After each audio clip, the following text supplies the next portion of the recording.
되고 절하며 가로되 어찌하여 내 주 왕께서 종에게 임하시나이까. 다윗이 가로되 내게서 타작마당을 사서 여호와께 단을 쌓아 백성에게 내리는 재앙을 그치게 하려 함이로라.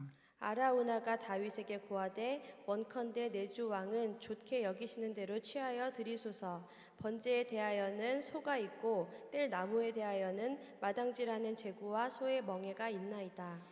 왕이여 아라우나가 이것을 다 왕께 드리나이다 하고 또 왕께 고하되 왕의 하나님 여호와께서 왕을 기쁘게 받으시기를 원하나이다. 왕이 아라우나에게 이르되 그렇지 아니하다. 내가 값을 주고 내게서 사리라. 값 없이는 내 하나님 여호와께 번제를 드리지 아니하리라 하고 은 50세겔로 타작마당과 소를 사고 다 함께 그곳에서 여호와를 위하여 단을 쌓고 번제와 화목제를 드렸더니 이에 여호와께서 그 땅을 위하여 기도를 들으심에 이스라엘에게 내리는 재앙이 그쳤더라. 아멘. 아멘. 예, 오늘 저는 실수에도 불구하고라는 제목으로 은혜를 나누고자 합니다. 여러분, 오늘 본문 말씀은 여러분이 잘 아시는 다윗의 큰 실책, 다윗의 인구조사에 관한 말씀입니다. 여러분, 24장 1절 말씀에 보시면 여호와께서 다시 이스라엘을 향하여 진노하사 저희를 치시려고 다윗을 감동시키사 가서 이스라엘과 유다의 인구를 조사하라 하신지라. 여러분, 이 말씀을 보시면 여호와께서 다른 어떤 이방 족속이 아니라 하나님의 백성들 이스라엘을 향하여 진노하사 다시 진노했다. 그러면 그 전에 언제 진노했던 적이 있다는 뜻이겠죠, 그죠? 언제 진노를 가리킬까요? 사사기에 400년쯤 전에 있었던 그때 잘못했던 거, 그 진노를 이야기하는 걸까요? 여러분, 그게 아니고 23장과 24장 사무엘하 23장과 22장 23장 이 두 장은 마치 샌드위치처럼 다윗의 마지막 말을 기록해 놓았다고 했습니다.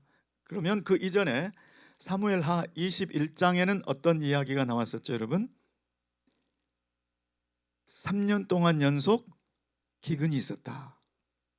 그 기근의 원인은 무엇이었느냐? 사울이 그들의 조상이 기브온 사람들과 했던 맹세, 여호와 앞에서 했던 맹세, 그것을 뒤로 하고 저버리고 기브온 사람 며칠 죽였을 뿐만 아니라 남아있는 모든 기브온 사람들을 다 멸절시키려는 시도를 했을 때 거기에 대해서 하나님께서 진노하셔서 3년 동안 내리 기근을 주셨다. 그런 내용이 나와 있습니다. 자, 그러니까 여기에 말 다시 진노하사, 그 말은 그 3년 동안 온 이스라엘이 고통을 받았던 그 정도의 진노, 하나님의 진노가 있었다는 이야기이죠. 그래서 이스라엘을 그렇게 치려고 이스라엘 전체를 징벌하시려고 하나님께서 무슨 일을 하셨냐면 다윗을 감동시키셨다. 다윗을 감동시키셔서 우리 성경에는 번역이 되어 있지 않지만 감동시키사 가서 이스라엘과 이 사이에 이르시되 가라사대, 이게 원문에 있어요. 하나님께서 말씀을 하신 거예요. 가서 이스라엘과 유다의 인구를 조사하라. 여러분, 이것이 나중에 10절에 보면 다윗이 이것은 나의 큰 죄였습니다, 저의 종의 죄입니다, 큰 죄입니다 하고 하나님께 죄를 고백하잖아요. 그러면 하나님께서 시킨 일을 했는데 왜 죄라는 거예요? 말이 안 되잖아요. 이것을 역대하에 역대상 21장 1절에 보면 이 똑같은 사건을 뭐라고 풀이를 해놨는가? 사탄이 일어나 이스라엘을 대적하고 다윗을 충동하여 이스라엘을 계수하게 하니라. 그러면 역대상에는 사탄이 했다 그러고 사무엘하에는 하나님이 했다 그러고, 또 이거는 뭔가? 하나님의 말씀이 모순인가? 하나님의 말씀이 정확하지 않은 건가? 그게 아니라는 겁니다. 하나님께서는 이스라엘을 징벌하실 방법으로 지금 다윗의 마음속에 가득한 그 일, 다윗이 왠지 모르게 인구를 조사해 보고 싶은 거예요. 여러분, 나라가 안정이 되고 나면 이제 자기의 업적을 생각해 보고 싶겠죠. 내가 도대체 나를 통해서, 나의 사역을 통해서 하나님께서 어떻게 역사하신 거야? 한번 알아보고 싶겠죠. 그런 마음이 새록새록 올라온다 이겁니다. 그런데 그 마음이 다윗의 마음이었는 줄 알았는데 실은 사탄이 계속 부추긴 마음이었다는 것이죠. 여러분, 사탄은 계속 하나님의 세우신 나라, 하나님께서 세우신 공동체를 파멸시키려고 죽이고 멸망시키는 방법을 연구하고 그 마음을 심어주고 이렇게 그것을 확산시키는 일을 하고 있는데, 오늘 이 순간은 사탄은 하나님의 뜻을 이루려고 다윗에게 자꾸 인구 조사를 할 마음을 자꾸 불어주고 있는 것을 볼 수 있습니다. 사탄은 그것이 자기의 생각, 자기 꾀에는 그것이 이스라엘을 향한, 이스라엘을 무너뜨리고 하나님과 다윗, 하나님과 이스라엘 사이를 내는데 최고의 수단이라고 생각했지만, 사탄은 열심히 하나님의 뜻을 행하고 있는 것이죠.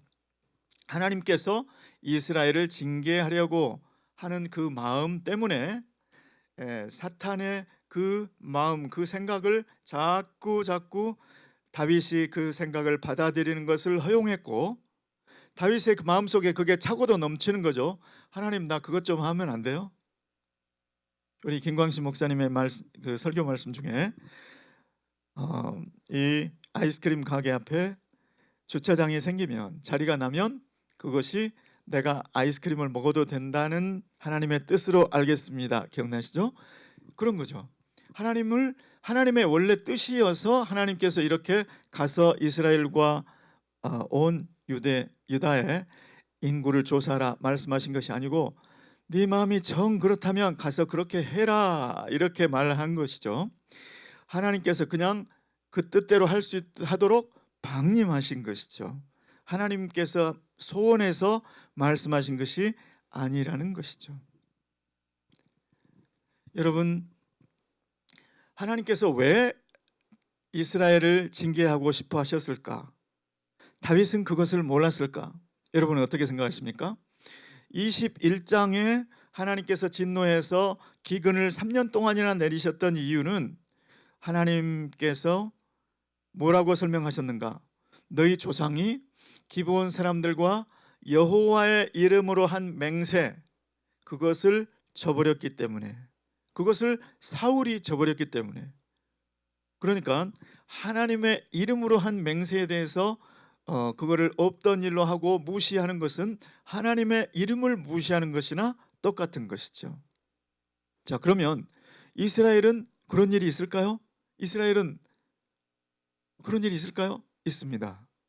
제가 말씀 찾아볼게요. 사무엘하 5장 1절에 보면, 이제 유다의 왕이 되어서 헤브론에서 유다 지파를 다스리고 있던 다윗에게 이스라엘 10지파가, 모든 지파들이, 대표들이 찾아오죠. 그리고 다윗에게 나와서 말합니다. 사무엘하 5장 2절에 여호와께서 왕에게 말씀하시기를 너가 내 백성 이스라엘의 목자가 되며 너가 이스라엘의 주권자가 되리라 하셨나이다. 여호와께서 그렇게 말씀하셨기 때문에 우리 모든 지파의 장로들이 이렇게 나왔고 당신을 왕으로 모시겠습니다, 이렇게 얘기했죠. 그래서 다윗 왕이 헤브론에서 여호와 앞에 그들과 언약을 맺었죠. 단지 말로 여호와의 이름으로 단지 맹세를 한 게 아니고, 언약을 맺었다 이 말은 제물을 놓고, 히브리 말에는 언약을 맺었단 말이 언약을 쪼갰다 이렇게 표현이 되어 있는데요, 언약을 쪼갰다라고 표현한 이유는 동물을 가르기 때문에 그렇습니다.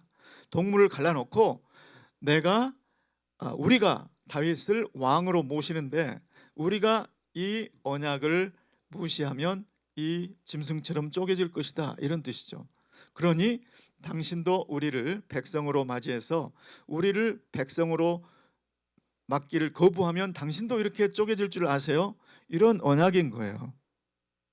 하나님 앞에서 이렇게 언약을 했던 사람들이 압살롬이 난을 일으켰더니 전부 거기에 가담을 한 거예요. 한 사람도 압살롬 그것은 안 될 일이에요. 몇 년 우리 조상들이 400여 년 전에 우리 조상들이 기브온과 언약도 아니고 맹세한 것 때문에 여호와의 이름으로 맹세한 것 그것을 어겼다고 그것도 당신의 아버지가 아니고 사울이 어긴 것 때문에 오늘 우리가 3년 동안 기근을 겪었는데 지금 우리 모든 지파들이 그냥 여호와의 이름으로 맹세한 것도 아니고 짐승을 놓고 쪼개고 언약을 맺어놓고 이제 와서 그 아버지를 왕이 아니라고 우리는 그렇게 못합니다. 그렇게 한 사람이 한 사람도 없잖아요. 그러니까 여호와의 이름으로 언약까지 해놓고 그것을 짓밟아버린 이스라엘을 그냥 넘어갈 수가 없다 이겁니다. 이 죄는 다윗이 알았을 거예요. 하나님이 그 맹세를 무시한 사울의 그 죄도 그냥 넘어가지 않았다면 하나님 이 백성들 괘씸하지 않습니까? 이런 마음 이런 생각도 들을 수도 있죠. 들을 수도 있을 거예요. 그런데 지금 하나님께서 그것을 짚고 넘어가시겠다 이겁니다. 여러분 하나님이 그냥 간과하시는 게 있고 하나님이 그냥 넘어가지 못하시는 게 있어요. 하나님은 자신의 이름이 당신의 이름이 짓밟히는 것은 결코 지나가지 않습니다. 그것은 십계명에도 나와 있고 나중에 어떤 때라도 하나님이 자기의 이름을 무시하고 짓밟고 여호와의 이름으로 맹세한 것도 무시하는 걸 그냥 넘길 수 없고 더군다나 여호와의 이름으로 언약한 것을 짓밟아 버리는 것은 더 용납할 수가 없는 것이죠. 그래서 오늘 이 사단이 난 겁니다. 자, 하나님께서 우리에게도 이런 언약의 관계를 주신 것들이 있어요. 그래서 예수를 믿은 것도 마찬가지입니다. 예수를 믿은 것은 마치 무엇과 같은가? 예수의 피 뿌리심을 받은 우리 한 분 한 분은 예수를 믿었다. 나는 예수님을 나의 주인으로 모십니다. 이 말은 하나님께서 예수 그리스도의 피로 피 뿌리심을 받은 거나 똑같다. 이런 뜻입니다. 피로 언약한 자라는 거예요. 그러니까 예수의 이름으로 예수의 이름을 나의 구주로 나의 주인으로 모시고 나서 그 다음에 핍박에 두려워서 히브리서에 보면 그런 무시무시한 이야기들이 나와 있죠. 그 어려움, 환난과 역경에 뒷걸음질 치고 그리고 예수를 짓밟아 버리는 것은 예수를 주로 구주로 모시겠다고 해놓고 핍박과 환난이 무서워서 예수를 부인하고 예수의 십자가를 거절하는 것은 마치 예수님을 다시 십자가에 못 박는 것과 같다 이겁니다. 그것은 하나님 앞에 용납될 수가 없는 것이죠. 여러분 이것뿐만이 아니고요. 우리의 삶 가운데는 언약으로 특히 하나님 앞에서 언약한 것들이 있어요. 그런 관계가 나에게는 무엇일까?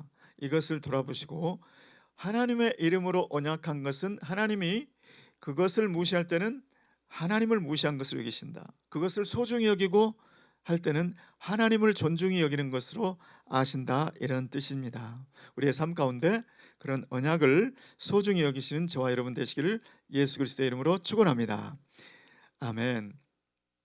자 그리고 이 다윗이 나중에 백성들이 7만이나 죽는 것을 보고 회개하는 장면이 나오죠. 나는 범죄한 것이 사실입니다.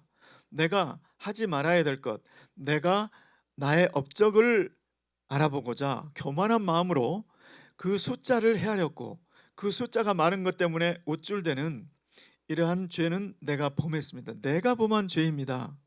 그렇지만 이 양무리는 무엇을 행하였나이까? 청컨대 주의 손으로 나와 내 아비의 집을 치시고 이 양무리는 더 이상 치지 마세요. 여러분 이것이 중보자의 기도, 하나님의 마음을 감동시키는 중보자의 기도이죠.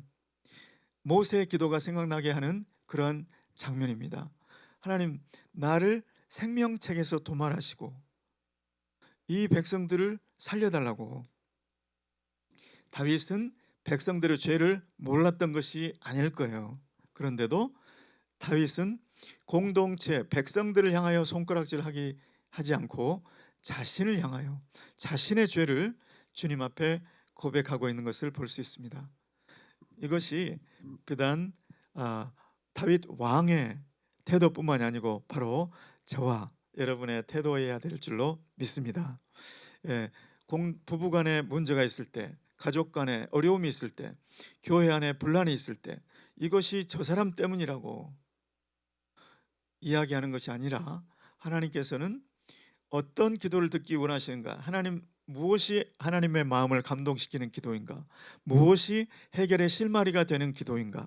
그것은 바로 나 자신의 죄를 고백할 때인 줄로 믿습니다. 저 여러분, 주님 앞에서 자신을 돌아보고 자신의 중심을, 그리고 탓하지 않고 나를 주님 앞에 돌아보는 그러한 저와 여러분 되시기를 예수 그리스도의 이름으로 축원합니다. 여러분, 이러한 큰 실수를 했지만 하나님께서 다윗에게 해법을 보여주시는 것을 볼 수 있습니다. 다윗의 눈이 열려서 예루살렘을 치고 있는 천사가 보이는 거예요. 이게 지금 밤이 아닌 거죠.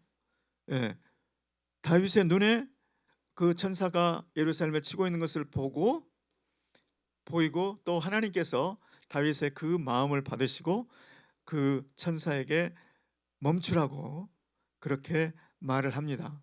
그리고 선지자 갓을 보내서 다윗에게 해법을 가르쳐 주죠. 그 천사가 있던 그 자리, 아라우나의 타작마당, 거기에 가서 하나님께 제단을 쌓으라. 그래서 거기에서 번제와 화목제를 드렸더니 하나님께서 이스라엘을 향한, 유다를 향한 기도를 들으시고 재앙을 그치셨다 하는 내용입니다. 여러분, 이 아라우나의 타작마당이 어디입니까? 역대하 3장 1절, 역대상 3장 1절에 솔로몬이 성전 건축을 시작하죠. 역대하군요. 역대하 3장 1절에 솔로몬이 성전을 건축하는데 어디에다가 성전을 건축했다? 전에 하나님께서 자기 아버지 다윗에게 나타나셨던 그 자리, 곧 오르난의 타작마당에, 여기에서 말하는, 역대하에서 말하는 오르난, 이 사람이 바로 사무엘하에서 얘기하는 아라우나 같은 사람이에요. 그러니까 하나님께서 뭘 가르쳐 주신 거예요? 성전터의 위치를 가르쳐 주신 거예요. 지도자 다윗이 회개할 때 하나님께서 비록 큰 실수, 큰 죄를 졌지만 그것을 사해 주실 뿐만 아니고 다윗에게 성전 자리를 가르쳐 주신 거죠. 솔로몬이 한 얘기가 있습니다. 자기 아버지가 오르난의 타작마당에 정한 그곳에 성전을 지었다, 이렇게 말씀하고 있습니다. 다윗은 주변국들을 정벌하면서 금은동철 수많은 성전을 짓기 위한 재료들을 다 가지고 있었어요. 그것을 솔로몬에게 물려주죠. 그리고 성전의 식양, 성전의 설계도도 하나님께서 그것을 보여주셨기 때문에 그 설계도도 물려주었습니다. 그런데 성전 위치는 얘기하지 않아도 솔로몬이 이미 알고 있었죠. 이미 얘기가 된 거예요. 솔로몬 아들아, 네가 성전 지을 그 장소는 오르난의 타작마당이다. 이것이 하나님께서 내게 가르쳐 주신 것이다. 여러분, 한 나라를 하나님께서 징계하시는 방법을 한번 보십시오. 왕의 잘못된 결정, 왕의 명령으로 한 나라가 전체가 다 고난을 받는 것을 볼 수 있습니다. 그런데 그거는 보이는 현상이고 그 이면에는 하나님께서 그 나라를 징계할 뜻을 가지고 계셨기 때문이다. 하나님은 언약을 해놓고 선서를 해놓고 이 사람이 우리가 뽑은 대통령이라고 선서를 하고 대통령으로 섬기겠다고 해놓고 그 대통령의 그 대통령에 대해서 자기가 뽑았고 하나님께서 세우신 모든 권세는 하나님께서 주신 것이다. 그렇게 기록이 되어 있죠. 그런 것들을 무시하는 것을 하나님은 싫어하십니다. 하나님은 결혼 관계에서도 언약을 무시하는 것을 하나님 기뻐하지 않으십니다. 하나님은 어떤 공동체, 어떤 개인이든지 하나님의 세우신 것, 하나님의 이름으로 언약한 것, 선서한 것, 맹세한 것, 약속한 것, 이것은 지키기를 원하시는 것이죠. 그렇지만 오늘 본문에 보면 다윗이 그 큰 실수를 했음에도 불구하고 다윗의 진심 어린 그 회개 기도를 듣고 그 내린 재앙을 멈추시고 또 후에 성전 건축할 자리까지 가르쳐 주시는 은혜의 하나님, 선하신 하나님이신 줄 믿습니다. 우리도 실수할 때 있죠. 그런데 하나님께서 우리에게 찾으시는 것은 상하고 통회하는 우리 중심의 기도인 줄 믿습니다. 그러한 기도를 주님께서 기뻐 받으시고 주님께서 감동 받으시고 주님께서 그 실수로 인한 문제를 해결해 줄 뿐만 아니라 또 생각지 못한 성전 위치까지도 가르쳐 주시는 그러한 은혜의 하나님이심을 믿고 오늘 그 하나님 앞에 감사하시고 그 하나님 앞에 중심을 드리는 저와 여러분 되시기를 예수 그리스도의 이름으로 축원합니다. 기도하겠습니다. 고마우신 하나님 아버지, 다윗의 실수에도 불구하고 하나님은 다윗의 그 중심 어린 진심 어린 그 기도를 들으시고 주님 진노를 멈추시고 이스라엘을 사하시고 또 주님께서 성전의 위치도 알려주시는 것을 보았습니다. 하나님, 우리에게 주님은 선하신 주님, 주님의 그 선하심을 찬양합니다. 주님의 그 선하심과 신실하심을 기억하며 늘 우리도 주님 앞에 신실한 모습으로 주님 앞에 주님의 이름을 경외하는 우리 모두 되게 도와 주시옵소서. 예수 그리스도의 이름으로 기도드리옵나이다. 아멘. 다 함께 일어나셔서 찬양 드리겠습니다.